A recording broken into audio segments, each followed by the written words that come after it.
It is November, National Diabetes Month, which brings awareness to a chronic condition. It really affects tens of millions of Americans. More than 34 million adults are living with diabetes, while an estimated 88 million more may be at risk of developing the disease, which can lead to serious health issues. So joining us now to talk more about diabetes is Dr. Terry Simpson. Nice to see you. Thank you for joining us. Let's talk about diabetes because we know that there's two types, and how can someone be tested for it? There are two types. There's the type, so let's just start out with what diabetes is. And what diabetes is the inability of your blood cells to take up, or any cells, to take up the sugar that's in your blood.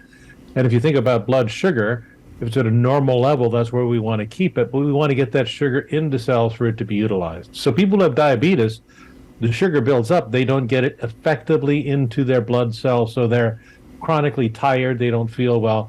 And there's sort of two types. One type is what we call type 1 diabetes, where the pancreas simply doesn't make insulin. It used to be called juvenile diabetes, and it's simply that the pancreatic cells are gone, they've been destroyed by the body. In young people, it's typically, think it's probably related to the measles virus.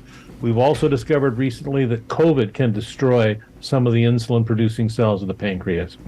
The second type of diabetes, which is the more common, or type 2 diabetes, used to be called adult diabetes, but we've seen this with obesity in kids as young as 12, is they make insulin, they just don't make enough, or it's not effective enough for them to utilize their blood sugar. So again, their blood sugars rise, they're unable to use all that stored energy, and then all of those things can become quite a problem with long-term issues with your brain and heart disease, and with strokes and kidney failure and blindness.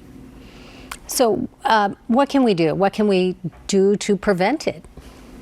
So preventing type 2 diabetes, the predominant way to prevent it is to stay in shape, lose some weight, eat a healthy diet. And everybody says, well, what's a healthy diet? Is it low carb? Is it high carb? Is it vegan? Is it plant-based? Is it all carnivore? And the answer is the healthiest diet on the planet is what we call the Mediterranean diet, which basically says that you should be eating a lot of whole fruits, whole vegetables, whole grains, fish, a little bit of less meat, but a very, very healthy, well-rounded diet, or like your mother used to say, eat your vegetables and your fruits. Well, it's a good reminder, especially that we're, talking about it this month, highlighting it. Thank you so much, Dr. Simpson, for joining us. And we're going to take a quick break. We'll be right back after this.